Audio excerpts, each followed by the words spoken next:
Tonight, as you settle into a comfortable position, you are invited to step into a quiet town where time moves a little differently, where the hours don't rush you, where the night is kind, and where an old clockmaker keeps a secret lantern that remembers forgotten dreams.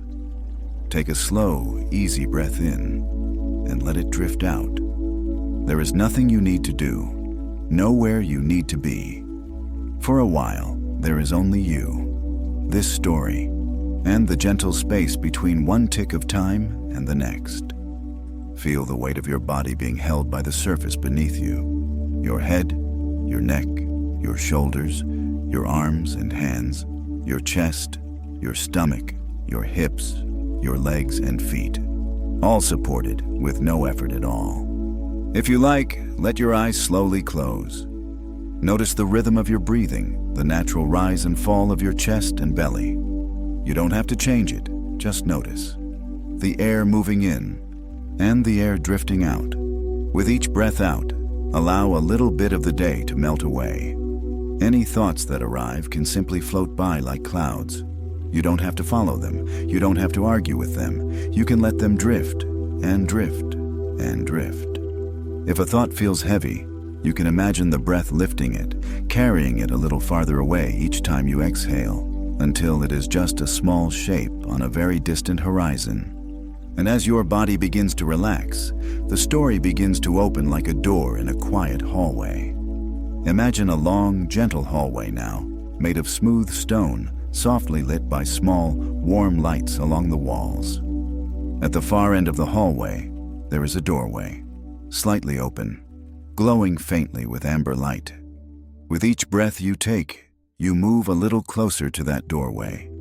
Not by effort, not by pushing, but simply by choosing to drift in that direction. Step by slow step, breath by calm breath, you approach the doorway. And when you reach it, you step through, and the hallway fades away, replaced by the gentle hush of a small town at night.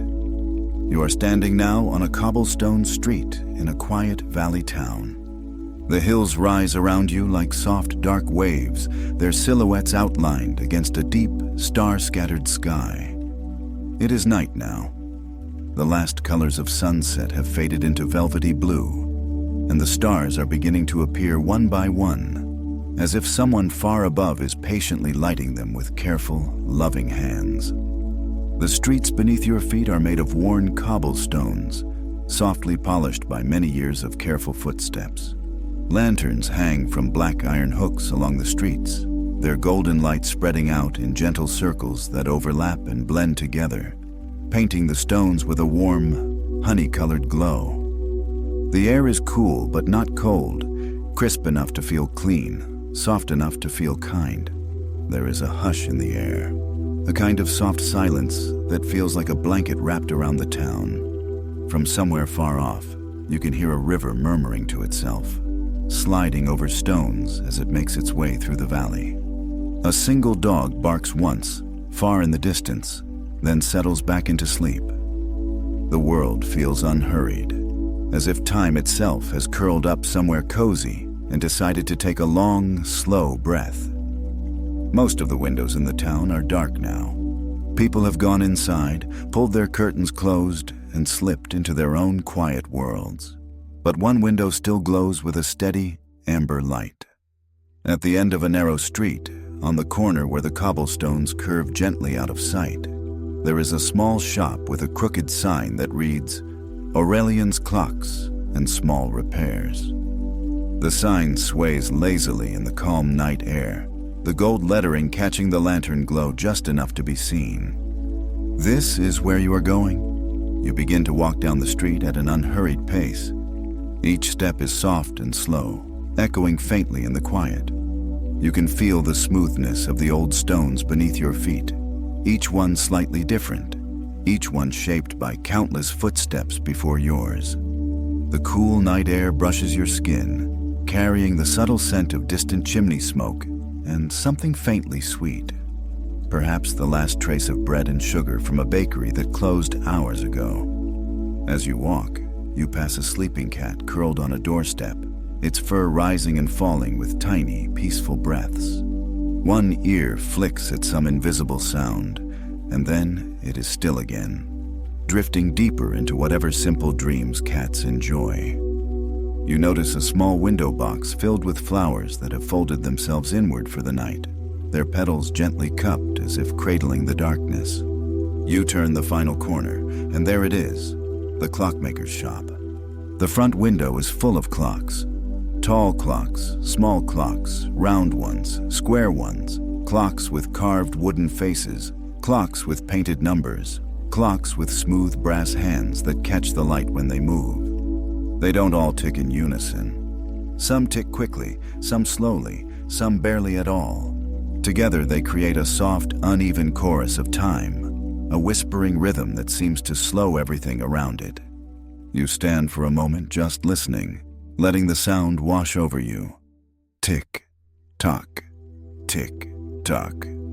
A calm, irregular lullaby made of tiny pieces of time. You reach for the door. The handle is smooth, worn by many hands over many years. You curl your fingers around it, noticing the coolness of the metal, and pull gently. The door opens with a quiet chime that rings once, clear and soft, as you step inside. The air in the shop is warm, carrying the scents of old wood, polished brass, a hint of oil, and the faintest trace of candle wax. The sound of the clocks is clearer here, ticking, talking, 100 small hearts of time beating in their own ways.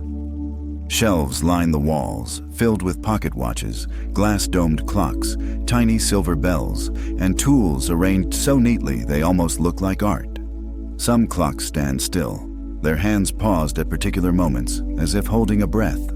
Others move slowly, their pendulums swaying in small, deliberate arcs. Each swing a gentle reminder that time need not hurry. In the center of the room stands a wooden counter, its surface softly worn and smooth to the touch, as if many stories have been told and repaired upon its grain. Behind the counter, under the gentle light of a hanging lantern, is the clockmaker. His name is Aurelian. His hair is silver and soft, gathered loosely at the nape of his neck. His hands are steady, and when he looks up, you see that his eyes are the calm gray of morning mist, kind, patient, and somehow timeless. He smiles as you enter, as if he has been expecting you, as if he somehow knew that tonight you would find your way here. "Welcome," he says, his voice low and gentle, like pages turning slowly in a quiet room. "This is a place where time can rest, and tonight," he adds, "perhaps you can too." His words settle around you like warm air, inviting your shoulders to relax a little more, inviting your breath to slow. Aurelian gestures toward a small table not far from the counter. On it sits a lantern. It is unlike any lantern you have seen before. The frame is made of a dark, aged metal that curves gently into shapes that resemble vines and leaves, twisting and curling in quiet patterns. The glass panels are faintly frosted, so that the light inside is soft, diffused, never harsh. Behind the glass, a warm, steady light glows. Not too bright, not too dim, just enough to fill your eyes with a comfortable softness. "This," Aurelian says, "is a very old lantern. Some say it remembers the dreams it has carried." You move closer to it, drawn to the gentle glow. "Most lamps," he continues, "simply light the way. This one does more.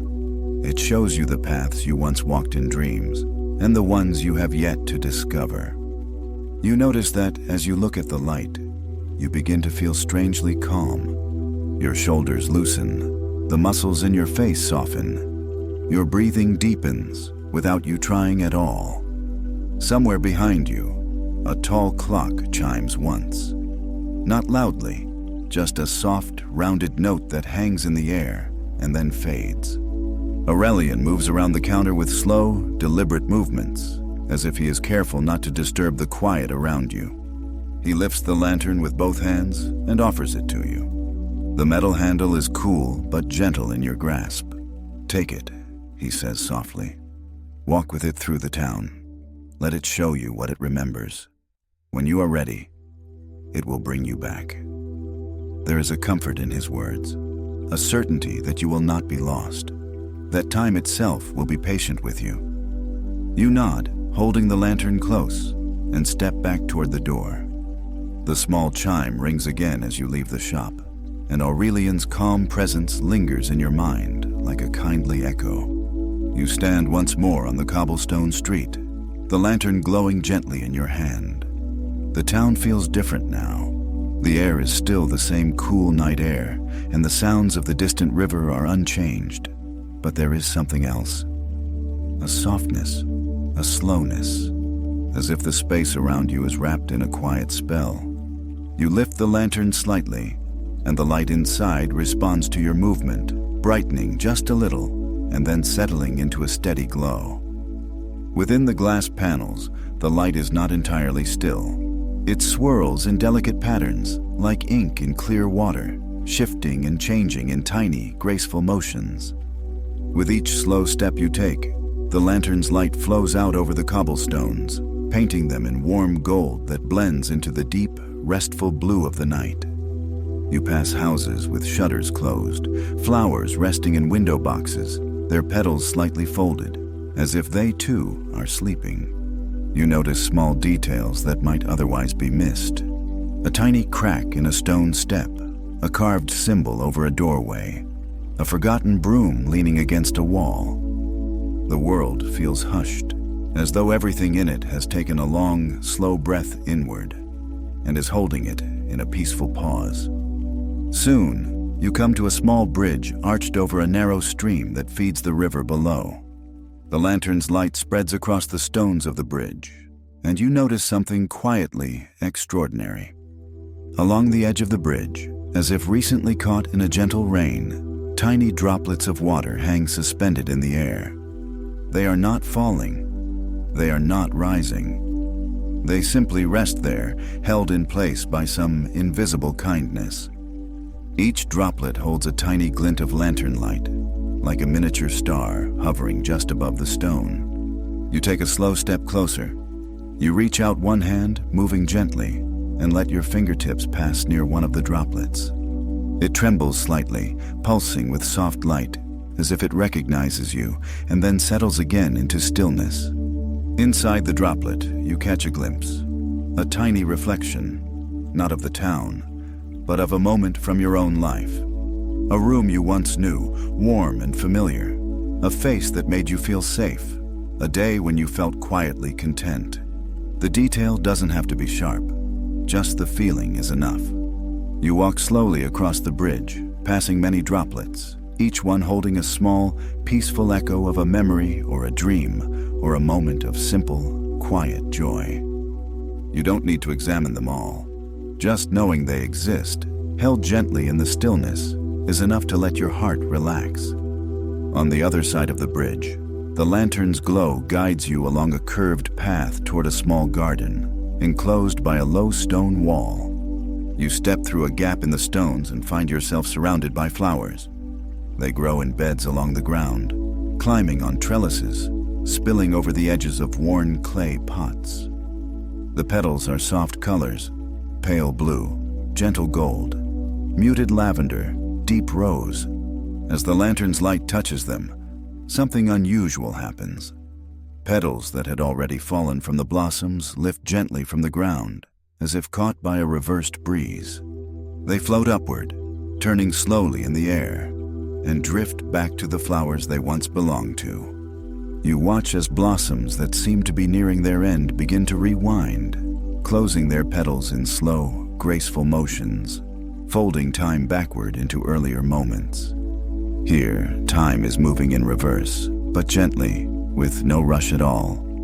You walk slowly among them, feeling the soft brush of leaves against your legs, the faint coolness of the night air resting on your skin, the subtle fragrance of earth and petal and leaf. A cluster of flowers near your feet glows a little brighter as the lantern's light falls over them. Within the layers of one blossom, you see a glimpse, a path you have not yet walked, a place you may one day visit, a moment in your future where you feel entirely at home, entirely at peace. The vision is brief, like a reflection in water, but the feeling it leaves behind lingers, warm and steady. You leave the garden by another gap in the wall and follow the soft sound of water toward the river that runs along the edge of the town. The lantern's light gathers in gentle ripples across the surface of the water, painting shifting paths of gold and silver between the banks. The river does not rush. It moves steadily but slowly, as if it knows there is no need to hurry. As you stand there listening, you realize that the river is singing, not with words, but with tones, low, soothing notes that rise and fall in an endless, soft melody. The sound feels familiar, like a lullaby you might have heard long ago, or a song you once knew in a dream and almost remembered upon waking, before it slipped away. Now the melody returns, shaped by water and light, weaving itself gently through the quiet night air. You begin to walk along a narrow path that follows the curve of the river. The lantern's glow moves beside you, and your footsteps find a natural rhythm with the slow song of the water. Every now and then, a stone in the river catches the light and holds it, shining a moment longer than it should, as if nodding to you, acknowledging your presence, recognizing you as someone who has come here to rest. After a time, the path opens into a wide clearing where the town falls away and the sky seems larger. The grass here is soft and low, and the earth beneath it is smooth and steady. You walk out into the center of the field, and the lantern in your hand grows just a little warmer, as if it is pleased that you have arrived. Above you, the sky stretches vast and deep, dotted with stars. But as you look closer, you notice that not all the lights above are stars. Some of them are lanterns. Dozens, hundreds of lanterns float high in the sky, each one a small, glowing ember of soft, steady light. They drift slowly, without haste, forming gentle patterns that never quite repeat, yet never feel chaotic. You have the quiet sense that each lantern holds something, a memory, a dream, a peaceful moment from someone's life.